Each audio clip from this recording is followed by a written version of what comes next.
Parti. Et je suis maître de session, c'est que je peux partager l'écran. Partager, oui. Ok, c'est largement. Tov, bon, shalom, shalom à tous. C'est toujours un plaisir de vous revoir et d'étudier avec vous. Tov, jour aujourd'hui de Yom Ha'atzmaut, jour de l'indépendance de l'État d'Israël.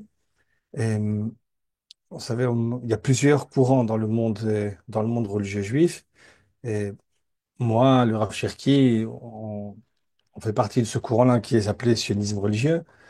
Et donc, ils voient ce jour-là comme un jour de fête, mais pas juste une fête laïque, fête nationale, mais une fête religieuse. Et une fête comme, comme d'autres fêtes, même encore, il y a un côté avec encore une particularité. Et cette fête-là, qu'est-ce qu'elle a de, pourquoi c'est une fête? D'où ça vient cette fête-là? D'abord, il y a une fête de ce qu'on appelle de Hoda'a. On a une mitzvah, on a une mitzvah dans la Torah, que ce soit, que ce soit juif ou bien Bnei Noach, d'être reconnaissant. Ça a l'air bateau, ça a l'air évident. Mais si un jour, si on a vécu un miracle, on a une mitzvah de louer Hachem, de louer Dieu sur ce miracle-là, et même d'en faire un jour de fête euh, tous les ans. Ça, c'est vrai même à l'état, même à l'échelle individuelle. Et c'est-à-dire, si moi j'étais quelque part, et chas de shalom, et j'ai vécu un accident, j'ai vécu quelque chose de grave, et j'ai été sauvé. Ou bien toute autre occasion où je vois que j'ai eu vraiment quelque chose de miraculeux qui m'arrivait, même j'ai une mitzvah, d'abord il y a une bracha à dire à l'endroit, et à chaque fois que je passe là-bas, on a une mitzvah de redire une bracha, et de remercier Hachem. Moi, c'est par exemple le jour où je suis monté en Israël, pour moi c'est un jour de fête, et tous les ans, je mentionne ça avec ma famille, avec mes enfants, et en tant que remerciement d'Hachem. Donc, un jour comme Yom Ha'atzmaut, c'est un jour qui est réservé à remercier Akadosh Baruch Hu pour le miracle qu'on a vécu, le miracle de l'État d'Israël. Et c'est, ça s'exprime par le Hallel, qu'on va dire, le Hallel, le Télim, mais pas que. Donc, quand on parle de remercier Hachem, ce qui est important, c'est de comprendre et de bien reconnaître, de bien identifier le miracle, de bien identifier la bonté qu'on a reçue. Parce qu'on fait un cadeau à quelqu'un, et, et qu'on a réfléchi, qu'on s'est investi à lui donner quelque chose de sophistiqué, et on va, on attend que la personne, ben, au moins qu'elle sache qu'est-ce que je lui ai donné comme cadeau.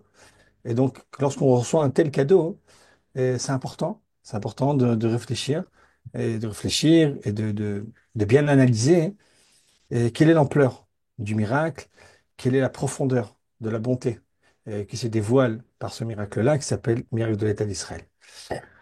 Tov, avant peut-être rappel des faits historiques, je me que vous connaissez, il y a l'État d'Israël était donc fait il y a 77 ans. Aujourd'hui, c'est le jour de la déclaration. Et c'était donc le Hey, je sais pas aujourd'hui, après que le 5 hier, ça tombe Shabbat, mais ça a repoussé. Donc, on peut, même point de vue religieux, bouger une fête pour remercier. Parce que je dis, je le remercie si ça peut pas coïncider, bah, Shabbat, et ça fait plein de. On peut pas faire une fête nationale Shabbat, parce que l'État d'Israël respecte le Shabbat d'une certaine façon. Et on veut pas qu'il y ait de Chilul Shabbat, de profanation du Shabbat. Donc, on l'a repoussé un peu avant. Et donc, lorsqu'on remercie donc, le ciel qu'est-ce qui s'est passé? Le 5 Iyar, David Ben-Gurion a déclaré l'indépendance de l'État d'Israël. Et c'est après une décision de l'ONU qui permettait donc d'un État, d'un côté. D'un autre côté, c'était le jour où le mandat britannique prenait fin sur cette partie-là de la Terre. Et donc, il se retirait. Et Ben-Gurion a décidé de déclarer. À cette époque-là, il y avait des pressions énormes et des Américains et des autres pays, que bien qu'on avait ce droit-là d'indépendance, de ne pas proclamer, d'attendre quelque chose. Et les pays arabes autour avaient menacé de rentrer en guerre, en guerre générale contre ce nouvel État et donc de l'exterminer. Et c'est ce qu'ils ont fait. Ok. Et David Ben-Gurion, il faut savoir qu'avant de proclamer ça, il y avait une comité, il y avait je sais pas comment on appelle ça, c'est comme une sorte de petit parlement. Et il y avait 13 personnes dans ce. Au départ, il n'avait pas la majorité pour avoir, pour pouvoir proclamer ça. Et il a beaucoup, beaucoup travaillé euh, pour convaincre. Et puis même, il y avait une personne qui n'était pas sur place, Rav Maimon, s'est passé à Tel Aviv. Lui, Rav Maimon est à Jérusalem. Il a envoyé son hélicoptère pour aller le chercher, pour qu'il puisse voter. Et tout ça pour pouvoir déclarer. Donc, il s'est vraiment battu pour qu'il y ait cette majorité et pour après donc déclarer l'État d'Israël. Immédiatement, les pays arabes se sont mis en guerre. Une guerre qui a duré plusieurs mois. Et lorsqu'ils sont partis, il faut savoir, lorsque cette indépendance a été déclarée, Ben-Gurion avait pris contact euh, un de ses conseillers qui était expert euh, expert d'armée. C'est-à-dire que parmi les sionistes, il y avait des personnages qui ont été dans l'armée russe, dans les armées anglaises, je sais pas, dans toutes sortes d'armées dans le monde européen. Et il a dit, selon les données qu'on a, quelles sont nos chances de gagner.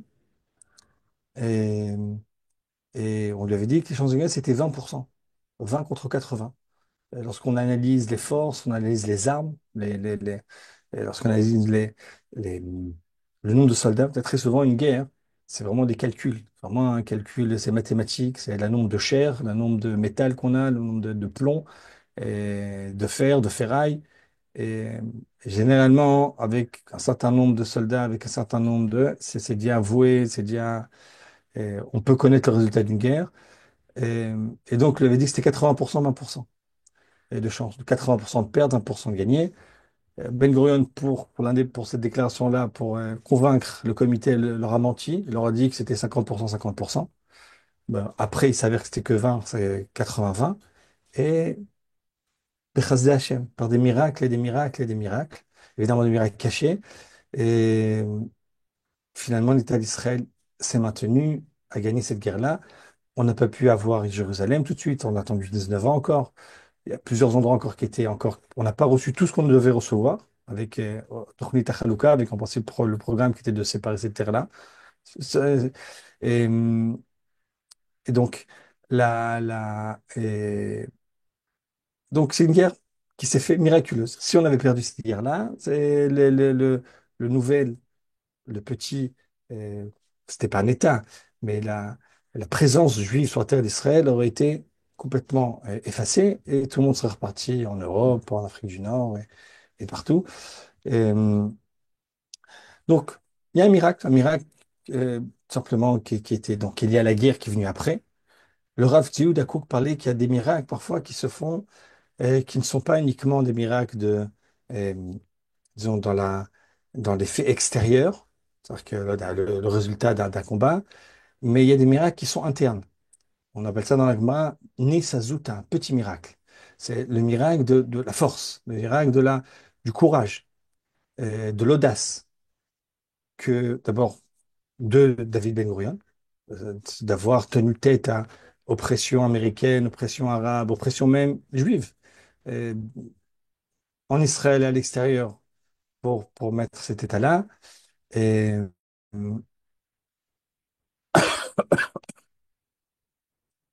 et comment dire? Et, donc c'est Nisazuta. Et puis cette force-là qui s'est après aussi qui s'est montrée dans les combats.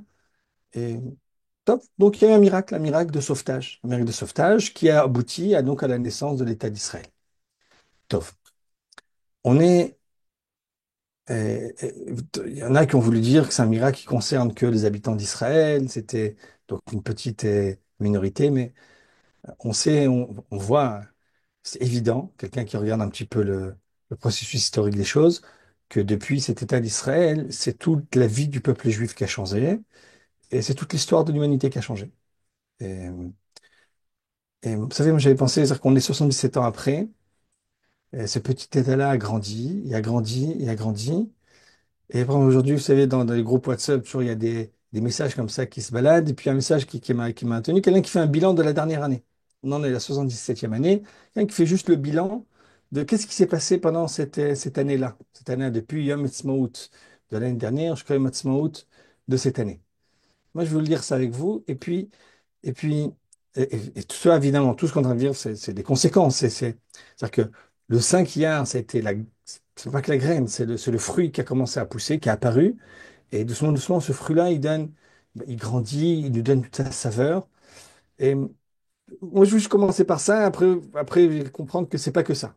Alors, comment on va faire ça? Et on fait OK, un partage d'écran. OK, est-ce qu'on y arrive? Oh, on l'a fait. Ouais, juste. Est-ce que j'ai.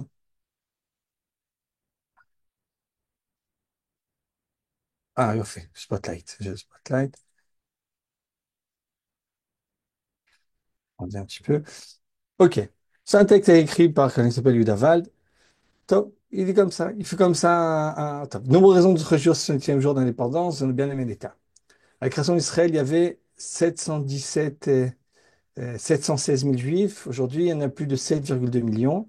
Le plus grand nombre de juifs ont été en Israël depuis la création du monde. 174 000 bébés sont nés. 27 180 nouvelles migrants sont arrivés en Israël. Le shekel se renforce. La bourse est corrigée. Et je lis rapidement comme ça. Et l'indice de Tel Aviv est terminé en hausse. Plus grand encore que le SP 500 de américain.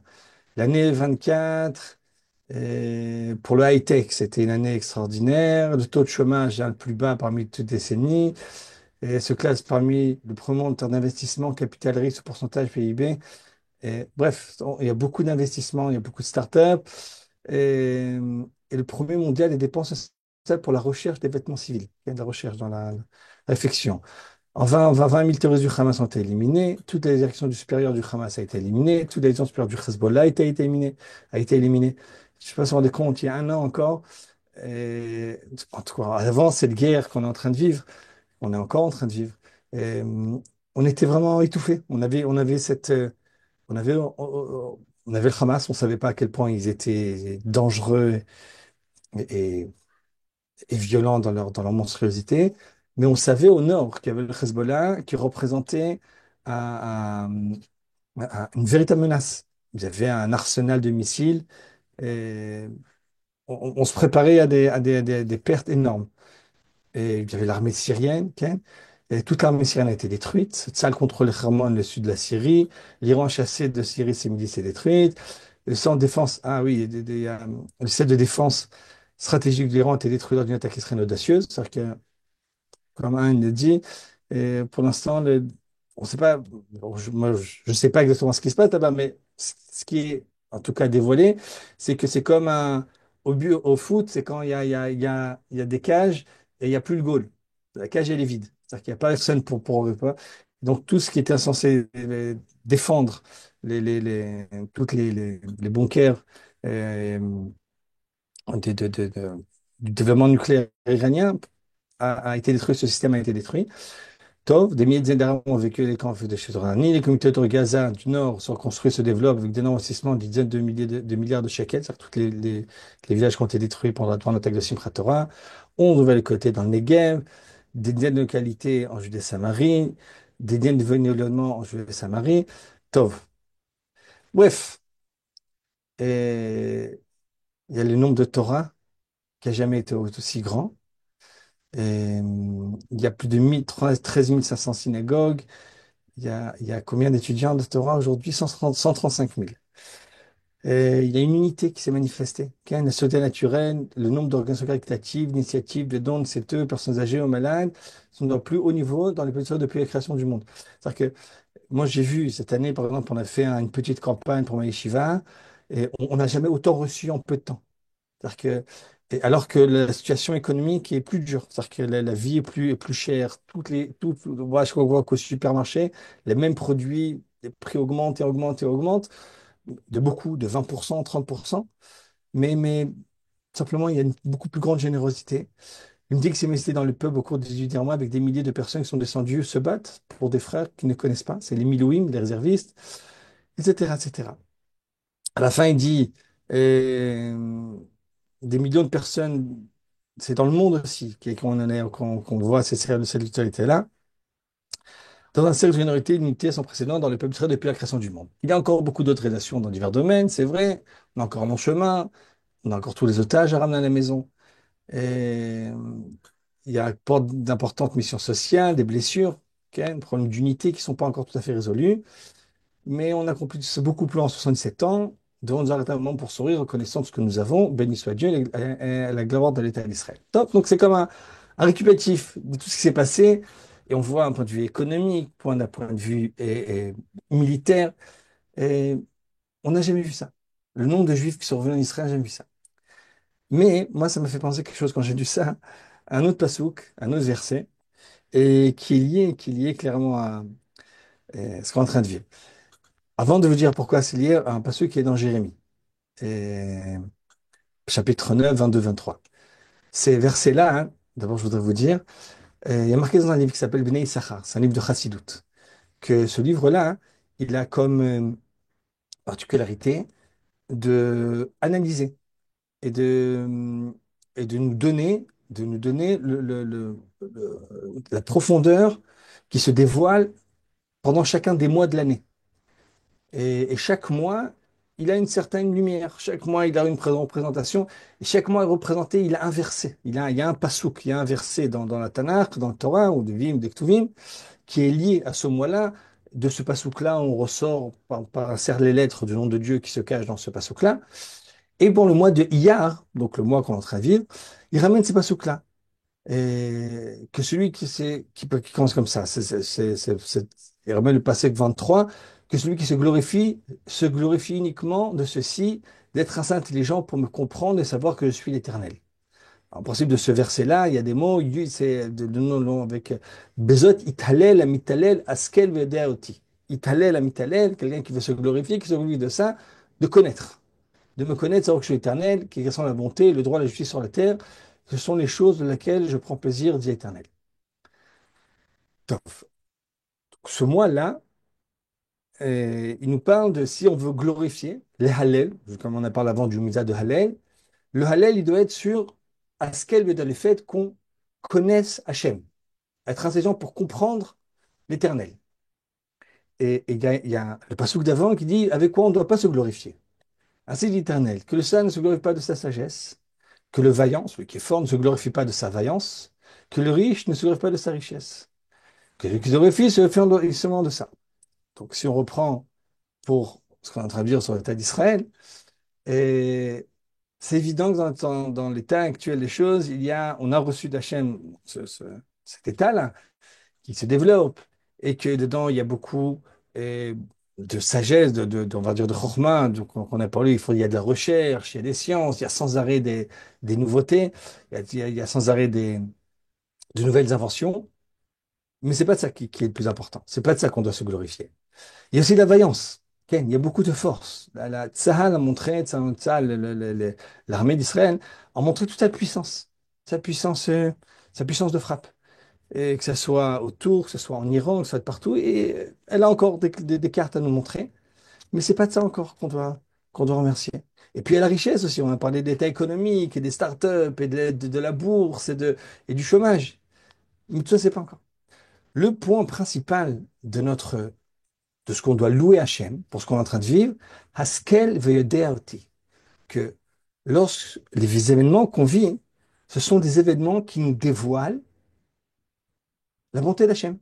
On a devant nous, on a devant nous une nouveauté, un chidouche. Un chidouche dans une notion qu'on appelle Dat Elohim. Dat Elohim, c'est la façon non, de percevoir la divinité. Euh, et c'est là le point le plus important que je veux venir. C'est-à-dire que l'État d'Israël, là on a parlé de tous les aspects, on va dire, laïques. Mais l'État d'Israël, ça représente beaucoup plus que ça. L'État d'Israël, d'un côté, c'est le peuple juif qui revient sur sa terre. Et lorsque le peuple juif revient sur sa terre, d'abord, on sait que ce sont des prophéties qui se réalisent. Et donc, c'est d'un coup que l'histoire, elle se dévoile comme une histoire divine. Vous savez, le problème de l'histoire, c'est qu'il y a marqué c'est l'histoire en hébreu, c'est historia. C'est l'histoire, historia. Et puis, il s'avère que c'est aussi une signification en hébreu. Historia, c'est une shon hester. Hester, c'est un, un- comment dire, c'est le fait de se voiler. C'est un déguisement. C'est un camouflage. Ok. Hester. Hester, Ya, c'est le nom d'Hachem. dans l'histoire, on a un camouflage de Dieu. On a un camouflage de Dieu. Donc, c'est-à-dire qu'un camouflage de Dieu, c'est que lorsqu'on on regarde l'histoire, on essaie d'analyser l'histoire, on peut trouver toutes sortes de causes et d'effets. On peut, sans forcément y voir la main de Dieu. On peut, euh, on peut analyser, essayer de comprendre l'histoire sans y voir aucune direction. C'est-à-dire qu'on on peut se dire que l'histoire, ben, c'est quoi? C'est juste un enchaînement de hasards qui vont avec des intérêts. Et puis il y a un grand homme qui est sorti, qui a fait ceci, qui a fait cela. Il y a Napoléon qui a décidé de faire ça. Et puis il y avait un monstre qui s'appelle Hitler qui a fait ça. Et puis euh, il y a des mouvements. Et puis sans voir quel est le mouvement de ça, quelle est la direction de tout ça. Lorsqu'il y a un événement tel que Yom Ha'atzmaut, nous avons un dévoilement de Dieu dans l'histoire et qui nous montre euh, que toute cette histoire-là, elle a un aboutissement, elle a un sens, elle a un sens. Vous savez, c'est comme toutes sortes de... Il y a des processus qui prennent longtemps, longtemps, et que tant qu'ils n'ont pas abouti, on ne comprend rien. C'est-à-dire que jusqu'à la fin, on ne comprend pas. Dès que ça va aboutir, on se met à comprendre un petit peu ce qui se passe. Attends, là, on n'a pas encore tout à fait fini ça, mais déjà, on a pas mal d'événements comme ça, d'éléments qui se mettent en place. Et avec l'État d'Israël, d'abord, il s'avère que Dieu n'a pas quitté la terre. C'est un chidouche. On aurait pu penser que bon, voilà, ça fait déjà 2000 ans que c'est fini, le peuple juif n'existe quasiment plus, il est juste à l'état de petite communauté. Et son message n'est absolument pas entendu. Il reste complètement interne. Et s'il a une place sur Terre, c'est juste une place comme ça qui dérange. Très souvent, il dérange, il est invité, il est parfois toléré, enfin, pour chasser, mais il est relié au second plan de l'histoire. C'est pas les grands événements, ça passe plus par lui. Et puis, sans comprendre exactement qu'est-ce qui s'est passé, mais ce qui est sûr, c'est que pendant ces 2000 ans-là, il y a, il y a tout un processus interne qui s'est fait dans l'État, dans le peuple juif, et qui s'est mis à aboutir. Vous savez, on va dire comme ça. Et, il a abouti à quoi? Ben, il a abouti au fait qu'au bout de 2000 ans, d'un coup, on a retrouvé l'envie de revenir sur Terre, de revenir sur la terre d'Israël, et on a retrouvé le courage de le faire. On a retrouvé la, toute la, toute la sagesse et toute la capacité de le faire. Vous savez, il y a le livre du Kuzari. J'ai pas eu le temps de vous l'amener. Et dans le livre du Kuzari, et vous savez, ce Kuzari, ben, c'est ce roi-là qui a eu un rêve et puis qui appelle plusieurs sages, et puis qui est sûr que les Juifs n'ont rien à lui dire, et puis il s'avère qu'il amène le faux sage juif, et qui décide, après avoir parlé avec lui, il décide qu'il veut se convertir. Et, dans ce roi Kuzari, un des thèmes qui revient dans le livre, c'est que le roi, et que lorsqu'il lui explique la tfila, il lui explique c'est quoi la prière. Et le roi dit au Chacham juif, mais je comprends pas. C'est-à-dire que vous priez pour revenir en Israël. Tu me parles de le livre du Kuzari, c'est un des livres principaux qui explique, qui développe la centralité de la terre d'Israël. Ok. C'est la particularité de ce livre-là, du Kuzari. Kuzari, il parle vraiment de la terre d'Israël. Et donc, il lui dit, peut-être tu vas arrêter le partage d'écran. Attendez. Une seconde. OK. Peut-être on y reviendra après. La, le roi de Carson et Bulba. OK. Et lorsqu'il lui parle de s'entraiter de l'État d'Israël, peut-être qu'on va revenir de ça. La, il lui dit, mais si je comprends pas, tu me parles des têtes d'Israël comme, comme le centre de toute la vie juive. Et c'est comme ça qu'il lui représentait ça. Et, et pourtant, je vois pas que Kuzari, ce livre-là a été écrit à peu près il y a 800 ans, 900 ans. Il dit, je vois pas que toi et tes coreligionnaires, vous êtes tellement intéressés par la terre d'Israël, vous restez ici, vous faites rien pour y aller. Et le Chacham, le sage, lui dit à Omer, Matzatat cherpati melech kuzar, tu trouves ma honte. C'est-à-dire que tu as mis le point sur le point dans lequel j'ai le plus honte. C'est quoi le point de plus, c'est qu'on voit que pendant la galoute, que pendant l'exil, l'amour de la terre d'Israël s'est éteinte.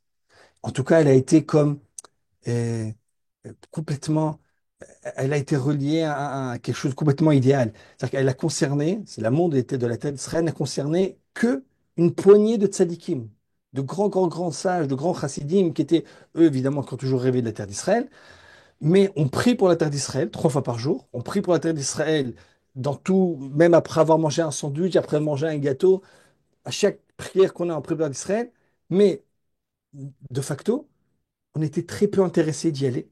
Il y avait très très peu de personnes qui s'intéressaient là-bas. Et il lui dit le Chacham, tu as mis le point sur quelque chose, sur, euh, sur un point qui est très honteux pour nous. Ce qui est très honteux, c'est que ça fait partie de la galoute. Partie de la galoute où cet amour d'Israël, de la terre d'Israël, c'est un petit peu endormi. Donc, parmi le miracle qu'on a vécu maintenant, qu'on a vécu, après, au bout de 2000 ans d'histoire, c'est qu'il s'est passé en nous tout un, en nous, c'est passé dans le peuple juif, euh, des processus internes, un processus de purification, un processus d'élévation, même que l'extérieur on ne le voit pas, mais qu'à l'intérieur, qui a fait, qui a abouti à que d'un coup, et ça c'est vraiment d'un coup, il y a un amour pour la terre d'Israël, pour le retour d'Israël qui s'est réveillé dans tout, le chidouche, la nouveauté, que ça s'est réveillé dans tous les niveaux de la société juive dans le monde. C'est à quoi tous les niveaux? C'est un des livres qui s'appelle Yeshuot Malko, Rabbi Yeshua Mikutna, Rabbi Yeshua de la ville de Koutna, qui dit qu'on voit, donc c'était avec le retour du sunnisme, que cet amour d'Israël s'est réveillé, même pour des gens qui sont très très très très loin de la vie juive authentique, donc des juifs qui sont devenus laïcs. On retrouve ça, c'est des juifs Benoni, qui sont des gens qui sont moitié-moitié comme ça, qui sont avec des bons côtés, des mauvais, qui sont, bref, compliqués, avec des côtés positifs et des côtés négatifs. Et il s'est réveillé aussi chez l'élite spirituelle.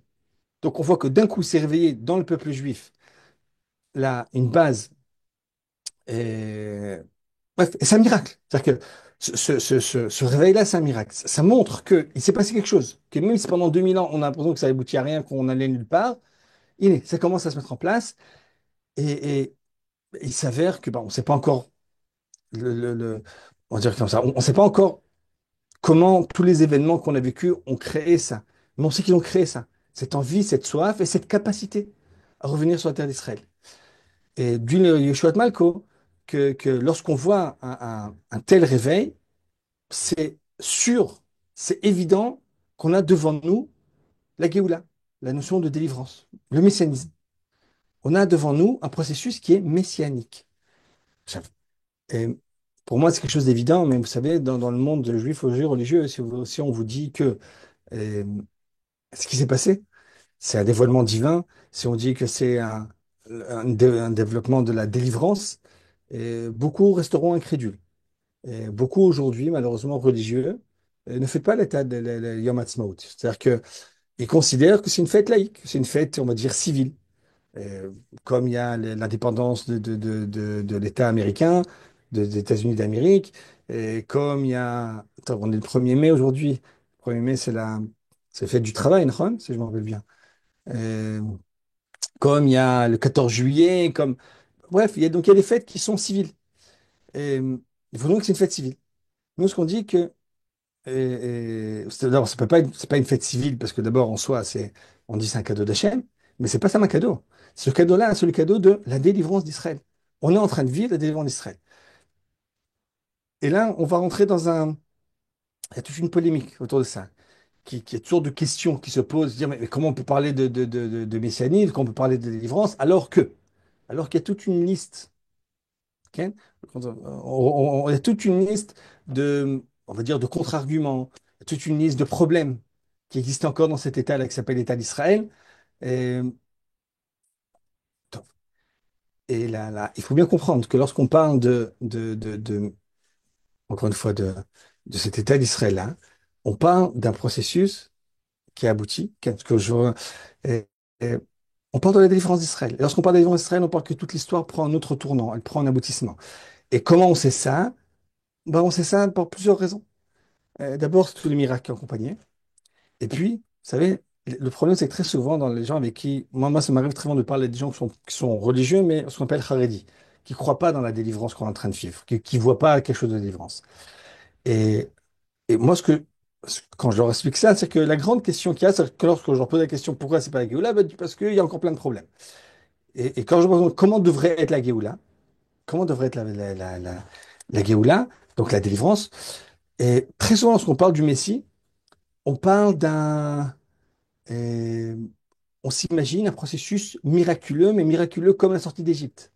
C'est-à-dire comme la sortie d'Égypte où il y avait les 10 plaies, où il y a eu la traversée de la mer Rouge, où il y a eu la manne qui est tombée du ciel et tout ça. Eh ben, on s'imagine enfin, on attend cette délivrance-là, cette troisième délivrance, euh,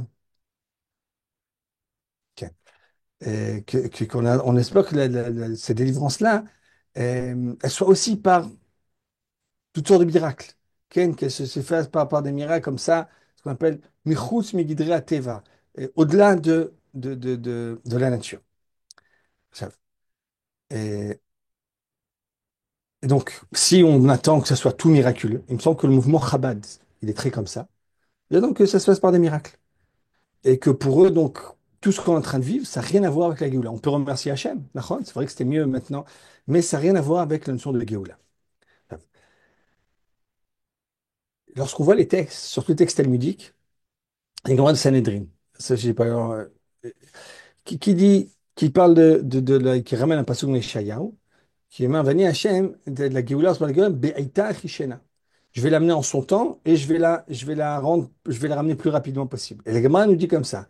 Si on a du mérite, ça va être Achishena, Achish, je vais la rendre rapide. Si on n'a pas de mérite, ça va être Be'aita en son temps. En gros, si le Ham Israël a un grand mérite, cette Géoula va se faire très très très vite, vite, c'est-à-dire miraculeusement. Et sinon, ben, elle se fera en son temps. En son temps, beaucoup, on voit que c'est c'est dans plein de commentateurs qui expliquent ça, que la Géoula, on ne sait pas si elle va être complètement miraculeuse ou complètement naturelle. Il y a deux options possibles. Les deux options, elles sont là. On ne peut pas se dire que si un processus qui est naturel, c'est forcément pas de la Géoula, c'est forcément pas une délivrance. Donc il y a un processus qui peut être ou naturel ou miraculeux. Si c'est miraculeux, c'est rapide. Ok. Très souvent, on voit ça. Lorsque choses qui sont miraculeuses, c'est pom, pom, pom, c'est très rapide. Lorsque c'est naturel, bah, ça prend du temps. Ça prend du temps, ça veut dire qu'il y a des étapes. C'est-à-dire que lorsque c'est un processus qui est naturel, il y a des étapes, il y a même parfois des étapes où on a l'impression qu'on va en arrière. Il y a l'impression euh, c'est quelque chose qui se développe. Et puis, une chose qui est très important aussi, si c'est quelque chose qui est naturel, ça veut dire qu'on a notre part à nous. Si c'est naturel, ça veut dire que c'est nous qui devons le faire. Voilà, j'ai ramené là pour le texte du Ramban qui parle du Mashiach. Ok. Hop, en fait, j'étais. Ok, ok, c'est bon. Oh, ok. Et donc, ici, trésor du Mashiach, dans les lois des rois, chapitre 11, loi 1, il nous parle du Messie. Le roi du Messie est destiné. Une seconde, je pousse quelque chose. Ok. À s'élever, à restaurer le royaume de David dans son état antérieur et sa souveraineté initiale. Il construira le temple, rassemblera les exilés d'Israël. Toutes les lois seront rétablies à son époque comme c'était auparavant. On fera des sacrifices, on fera des années shabbatiques, des jubilés, conformément à tous les commandements énoncés dans la Torah. Après, il nous dit le Rambam, quiconque ne croit pas en lui, ou n'attend pas sa venue, ne règne pas seulement les autres prophètes, mais aussi la Torah et Moïse, notre maître, qui a le droit à témoigner en son sujet, comme il est dit, l'Éternel ton Dieu ramènera tes captifs, et aura compassion de toi. Il te rassemblera à nouveau. Même si tu es dispersé, même si tu es dispersé sur l'extrémité des cieux, l'Éternel les ramènera. Ok. Je relire un petit peu. Le Rambam nous parle du Messie. Ça là, il nous parle du Messie. Il dit que le Messie va ramener la royauté, il va ramener le Beth Amikdash, il va ramener tous les exilés. Donc, on voit le Meshiach, le Messie, le Mashiach a comme rôle de ramener la royauté, de ramener les exilés, de construire le Beth Amikdash. Après, lorsque le Rambam nous ramène le verset qui qui dit que lorsque quelqu'un qui croit pas à ce Mashiach, il ne croit pas dans la Torah, il ramène le verset qui parle de quoi? Du rassemblement des exilés. Donc, Ken, encore une fois, Hachem, il te rassemblera, même si tu es dispersé. On voit que dans le Rambam, la notion de messianisme, c'est la notion de rassemblement des exilés. C'est l'essence même du Mashiach, de rassembler les exilés. C'est-à-dire, rassembler les exilés, c'est recréer une nation juive. Recréer une nation juive. Donc, il revient en Israël. Donc, ça peut être une personne, le Mashiach. Ce sera aussi une personne, c'est sûr. Mais lorsqu'on dit qu'on est dans le Maral de Prague, c'est qu'il y a le Messie, il y a aussi une période messianique. Le Messie, c'est pas forcément qu'une période en un moment, c'est toute une période qui se met en place. Donc, si on est dans une période et que ça peut être naturel, après le Rambam va nous dire, dans la halakha après, il va nous dire que ne croit pas que ça doit se faire par des miracles. Après le Rambam, clairement, c'est pas censé se faire avec des miracles comme ça. Donc, ça peut être des miracles qui sont dans la nature, ce qu'on appelle. Et donc, si le Mashiach, il a comme but de reconstruire, de reconstruire la royauté, et que cette nous aide, donc, est-ce que nous, et que, comment dire, que le messianisme, là, il peut être par la nature, de façon naturelle. Ce qui fait que pour nous, le messianisme va être nous-mêmes d'essayer de remettre en place la royauté, de nous de le faire. Parce que si c'est naturel, c'est-à-dire que c'est nous, c'est-à-dire que ça ne va pas tomber du ciel, ça va passer par notre action à nous. Donc nous, on va avoir la mitzvah, l'obligation de faire en sorte que la royauté revienne. La royauté, ça passe d'abord pour créer un État.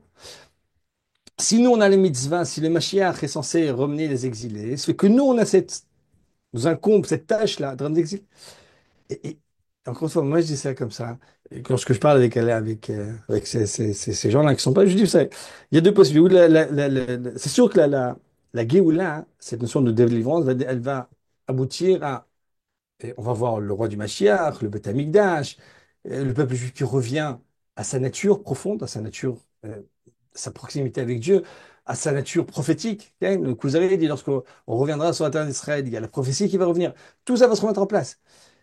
Si ce processus-là, il est miraculeux, ah, ça se fait comme ça, boum, d'un coup, et hop, ça va tomber du ciel.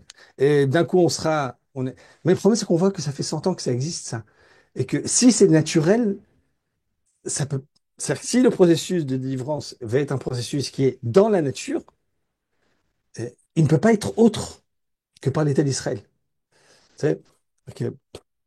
Si on dit que, encore une fois, si la délivrance elle devait être que naturelle, que miraculeuse, alors très possible que parmi on va retourner en Europe, on va retourner en Afrique du Nord, on va retourner, je sais pas moi, au bout du monde, on va y retourner et puis Hachem va nous ramener par miracle.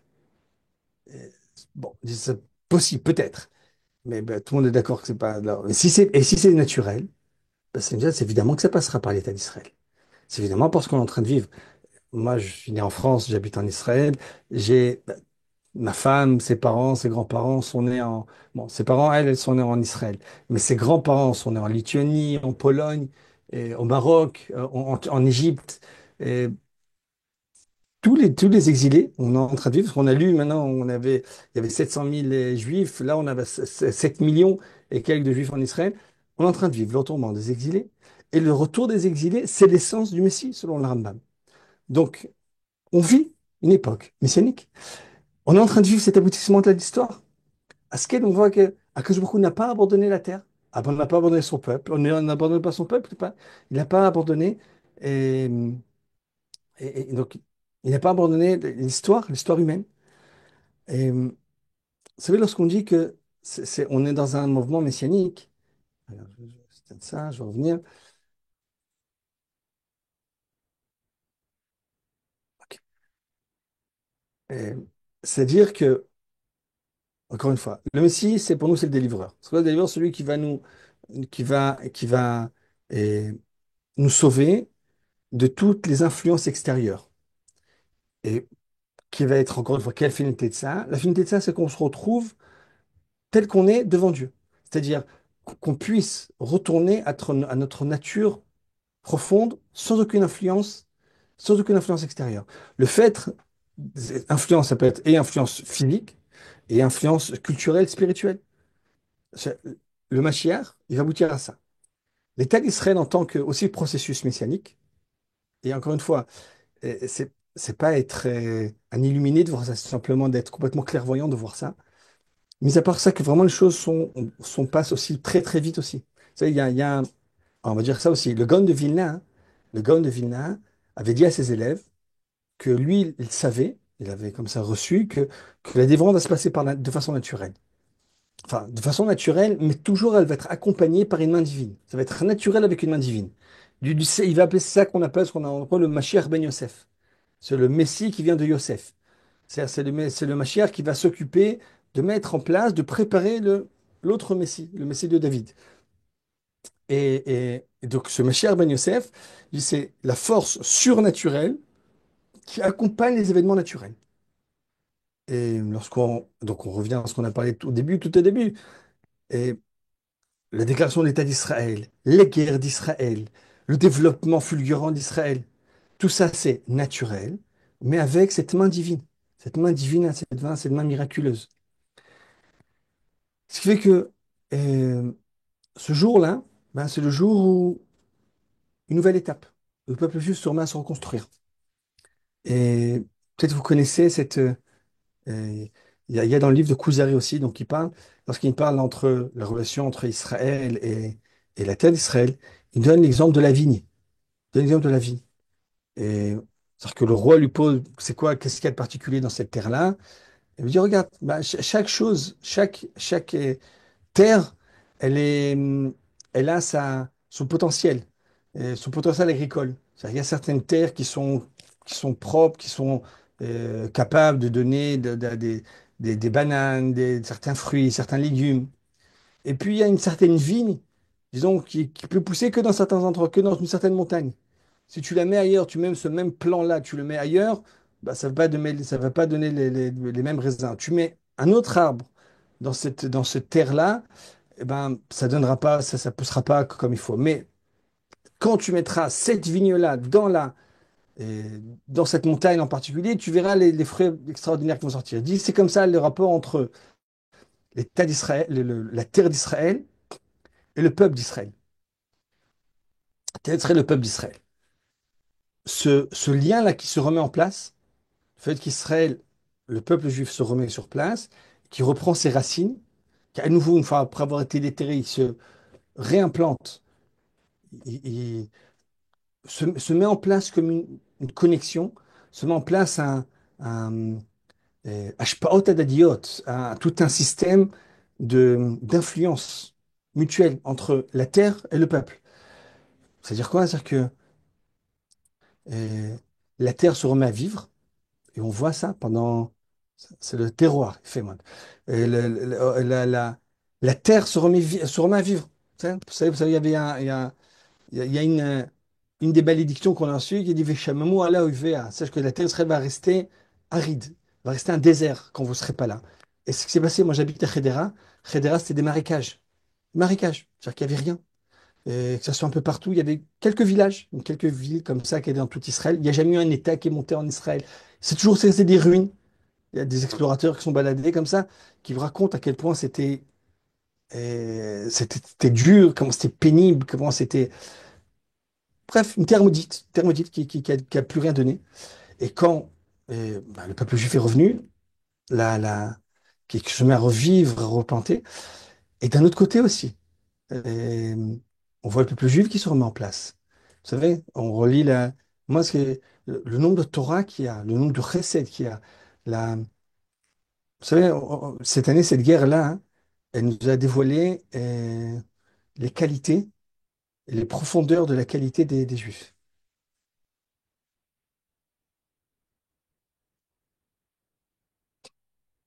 Tu vois. Attends, après je reprends la question. Et on voit que cette influence-là, et donc, on a des qualités d'âme. On a toute une jeunesse, qu'on était persuadé que c'était des jeunesses, ce qu'on appelle TikTok, qui sont devant nos écrans, et une quantité faramineuse de temps qui sont devant leurs écrans, et qu'on a perçu qu'ils n'ont rien à donner, et que, waouh, c'était mieux avant. On voit ces jeunes-là avec quelle force, quel courage, quelle vaillance, ils se battent, ils vont, ils continuent, et encore, et encore. Vous savez, il y a combien de personnes ils sont capables, se donnent la vie pour leurs copains, donnent la vie pour les autres. Et on entend des histoires tout le temps. Surtout, c'est les jours du Yom HaZikaron, on se met à raconter encore toutes les histoires. Ces mêmes jeunes-là, on était persuadés qu'on avait très peu à attendre d'eux, ils nous ont dévoilé des choses qu'on était qu'impossible. Top. Donc, c'est cette influence qui est en place et ça va aboutir. C'est sûr que ça va encore grandir. Des grandeurs d'âme, nos enfants, nos petits-enfants vont sortir des gens. Il y aura des prophètes au bout d'un moment. La prophétie va revenir. Ça a l'air un petit peu comme ça, fou comme ça. Ben, on voit, vous-même, vous, ce mouvement Bnei Noach, c'est un mouvement messianique.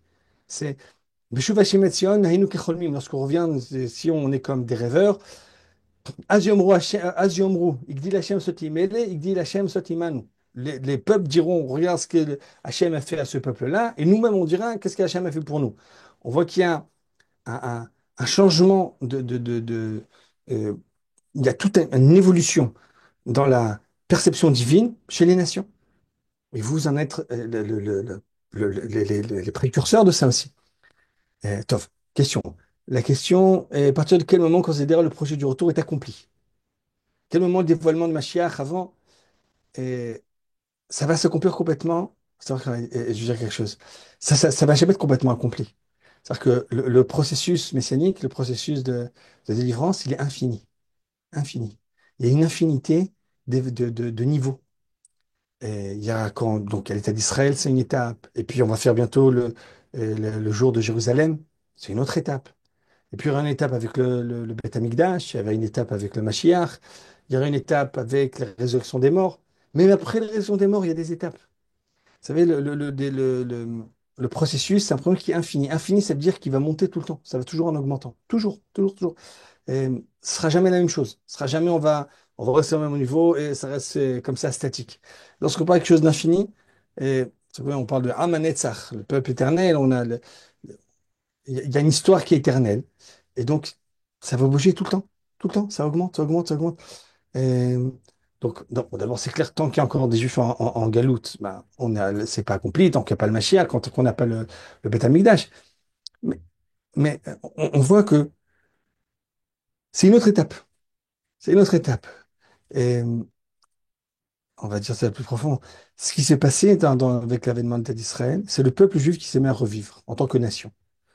Et, vous savez, et c'est lorsque le peuple juif ne vit pas en tant que nation, et c'est un chilou Hashem. Et c'est, comment dire, comme j'avais dit au départ, c'est Hachem se dévoile plus. Se dévoile, c'est-à-dire qu'on a l'impression que le judaïsme, c'est juste une religion. C'est une religion. Et on se rend pas compte que le judaïsme, c'est un peuple qui a quelque chose à dire. Et même si aujourd'hui, c'est pas encore ce qu'il doit dire. C'est-à-dire qu'il y a que une poignée de personnes que le message juif ne passe que par une nation. Ça passe pas par des individus. Et on va dire, comment c'est que le mouvement noachique n'a pas commencé déjà il y a 100 ans. Bah, on va dire, tov, parce que le Rav Cherki n'a pas 100 ans. Ok, mais c'est pas par hasard que le Rav Cherki naît maintenant et qui commence à faire ce qu'il est en train de faire. Et c'est-à-dire que tant qu'on était en galoute, tant qu'on était en exil, le message qu'on avait était inaudible. On peut pas, le message qu'il y a à Israël est beaucoup plus puissant lorsqu'il passe à l'état de nation. Et, vous savez, par exemple, ça passe aussi par les guerres. Si on voit bien, c'est-à-dire que vous savez, la, pardon, un des messages d'Israël, c'est comment on fait face à la barbarie, comment on fait face à la cruauté, comment on fait face au mal. Et on est dans le monde occidental après 1000 et quelques années, 1500 ans de christianisme. Et, et on a beaucoup de mal à faire face à ça. On ne sait pas comment le faire. Et on se laisse un peu engloutir, on se laisse envahir, on ramène des noms de tolérance et d'amour, mais au bout du compte, on est impuissant on reste impuissant devant tout un changement qui est en train de se faire. Et comment réagir à ça? Si on revient dans le monde, il y a Israël, c'est le seul pays, ben, il n'a pas le choix et il fait face en tout cas, à l'islamisme radical, à- à- au terrorisme, au mal. On voit comment il fait face à ça. Comment d'un côté, ben, c'est dans le christianisme, il y a comme euh, un Yéhouch, un désespoir. C'est-à-dire que la justice, c'est que divine. C'est-à-dire que ça se fera que dans le ciel. Sur terre, il n'y a pas de justice. Il n'y a pas de justice possible sur terre. Et dans le monde juif, non, on aspire à une justice sur terre. On aspire à une justice sur terre. Et donc on fait face. On fait face à l'impie, au rachat, et on le combat. Et au combat, on ne le laisse pas faire ce qu'il veut. Et dans le monde chrétien, on est toujours amadoué par le fait, par l'enfant. Et d'un côté, Israël, elle fait ce qu'elle peut pour pas frapper des civils. Mais moi, je pense que c'est vraiment une bonne chose qu'elle ne s'arrête pas à cause de ça. On veut pas. S'il y a des monstres qui se cachent derrière leurs enfants, voilà, c'est pas une raison pour ne pas limiter ces monstres-là. Et bref, vous savez, lorsque la tendresse devient une faiblesse, donc la morale devient une faiblesse. Donc ça devient immoral. Parce que donc tu permets donc à ces monstres-là de proliférer. Je parle pas raison des enfants, je parle des monstres, des terroristes. Et, et, on voit Israël, elle fait ce qu'elle peut. Elle fait ce que, et bien, maintenant, elle réduit au maximum le nombre de victimes et elle se combat. Elle combat. C'est un cri touche. Vous savez, une fois j'ai entendu quelle est la loi internationale par rapport à comment on peut faire une guerre lorsqu'on a comme ça dans euh, dans des endroits, dans des villes habitées, euh, lorsque les terroristes se cachent dans des maisons, dans des endroits civils. Quelle est la loi internationale pour ça? Bon, d'abord, c'est pas évident. Une fois quelqu'un dit, mais qui m'y tient, Torah. Il n'y a pas de loi. La loi, très souvent, elle passe par le conflit israélien. C'est-à-dire que il y avait quelqu'un qui était. C'est-à-dire qu'on on voit ce qu'Israël fait, et en fonction de ça, ils vont fixer la loi. C'est-à-dire qu'on on crée un nouveau critère de, euh, des critères de guerre. Et même ça, aujourd'hui encore, Israël, à mon goût, est encore trop faible par rapport à ça. Elle se laisse trop comme ça, se lier les mains comme ça derrière le dos. Et, alors que dans la morale juive, les choses sont beaucoup plus simples, beaucoup plus simples, beaucoup plus évidentes. Et, bref, donc ce que je veux dire, c'est que avec ce retour-là, donc l'État d'Israël, donc on fait tout ça, mais il y a un chidouche dans, dans, dans le processus divin qui se cache dans le monde. Et que si Israël revient maintenant sur place, revient sur sa terre, il va se remettre en place. Il va revivre toutes ses capacités. Il va commencer à parler. On va commencer à l'écouter. Bien que ça va être très souvent un message, il n'est pas forcément un message qui doit être dit. Il y a un message qui est un message de vie. Il y a un message de vie. Il y a quelque chose dans la société israélienne qui est extrêmement optimiste. Vous savez, il y a encore une fois, parmi les messages comme ça de WhatsApp qui passent, et l'État aujourd'hui, la situation en Israël est vraiment dure. Des gens, il y a des jeunes qui sont la moitié de l'année dans l'armée. Enfin, ils font la guerre. Donc, ils laissent de côté leur travail, leur business, etc., pour être là-bas, leurs femmes, leurs enfants. Et comme j'ai dit, on court tout le temps, on a très peu de jours de congé. Je sais pas on a ma femme a combien? Elle a 15 jours de congé par an, etc. On a très peu de congés, ça coûte très cher. On n'a pas le dimanche. Vous savez que c'est les Français qui arrivent ici, ils ne se rendent pas compte, on n'a pas le dimanche. On court tout le temps. On court tout le temps. Et malgré ça, plus de 90% de la population est satisfaite ou très satisfaite de la vie en Israël. Et on est parmi les pays au monde qui amènent le plus de bébés. C'est-à-dire qu'on aime la vie. Il y a un message d'optimiste et qui voit la vie vers le bien. On ne fait pas de conférence sur ça. Bon, nous, on en parle comme ça entre nous, on dit ça les choses, mais c'est un, comment dire, c'est un discours qui n'a pas besoin d'être dit. On voit comment la société israélienne vit. Et, vous savez, les soldats, ils ont un tel amour l'un pour l'autre. Il y a très peu besoin de motivation. C'est-à-dire qu'il y a très peu de sirotes motivates. C'est-à-dire on n'est pas obligé de faire comme ça des, des, des- toutes sortes de conférences, de discours pour motiver les soldats. Ils sont hyper motivés. Très souvent, les discours, c'était des soldats qui demandent déjà, ils veulent rentrer, ils veulent attaquer, et ils se sentent qu'on les étouffe, qu'on les empêche comme ça, qu'on leur met des entraves à ce qu'ils voudraient faire. Et, alors qu'ils savent qu'ils se mettent en danger. C'est-à-dire que j'ai entendu, pendant, j'ai un élève à moi qui était à Ofakim, le jour de Simchat Torah, donc il y a un an et demi. Il me racontait comment, à 6 heures du matin, il commençait à voir des coups de feu. Se sont rassemblés des gens qui étaient en pyjama, qui étaient avec des tongs, qui vraiment avec des pyjamas, et avec des pistolets et que les terroristes étaient venus avec un arsenal qui était énorme, mais qui étaient là-bas, qui ont fait ce qu'ils pouvaient. Et, et, et de même. Il m'a dit, cet élève nous racontait qu'il a vu c'est pendant que sa femme et ses enfants qui sont entrés dans un ICLAD, dans un abri. Et lui-même, il est parti pour donc voir comment ça se passe, comment il peut aider. Il dit, il a eu une seconde d'hésitation. Il dit, regarde, où est-ce que je vais? Moi, je suis armé. Je vais pour protéger ma femme et mes enfants, ou je vais pour aider, pour essayer de mettre en contact avec les terroristes, pour les neutraliser.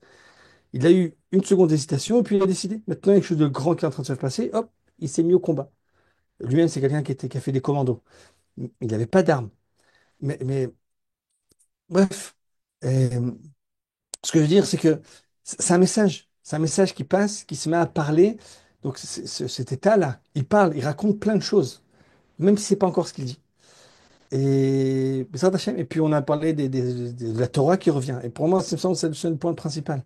La Torah revient en Israël. La Torah se remet en place. Les érudits se remettent en place. Et même si vous savez, généralement, on voit généralement les grands, ils descendent de génération en génération. Moi, je vois mes maîtres, je vois à quel point je suis loin d'eux. Mais moi, je commence à voir aussi des élèves qui n'ont pas de problème à me dépasser. Et peut-être pas ceux, vous savez, c'est que il y a certaines personnes, on se dit, top, c'est juste une question de temps. Moi, mes maîtres à moi, je sais que même si j'étudierais toute ma vie et 200 ans, je n'arriverai pas à leur niveau. Mais je vois, moi, je peux identifier déjà des élèves qui n'ont pas de problème à me dépasser, peut-être même qui dépasseront mes maîtres aussi, et peut-être pas eux, dans une autre génération. C'est-à-dire que la Torah, même si elle est là en train de regrandir. Et tout est une conséquence, un aboutissement de ce fruit-là qui s'est mis en place le jour de Yom Ha'atzmaut. Et de tout ça, donc, on fait le Hallel. Bezod italel amitalel, le Hallel qu'on va faire, c'est Askel Vedoati. On voit le dévoilement divin, le processus divin qui est en train de se mettre en place. Et donc, voilà, donc l'accompagnement, en un mot, l'accompagnement des prophéties. Et Tov. Voilà pour aujourd'hui, il est déjà 8 heures. Et, s'il y a d'autres questions, Simcha.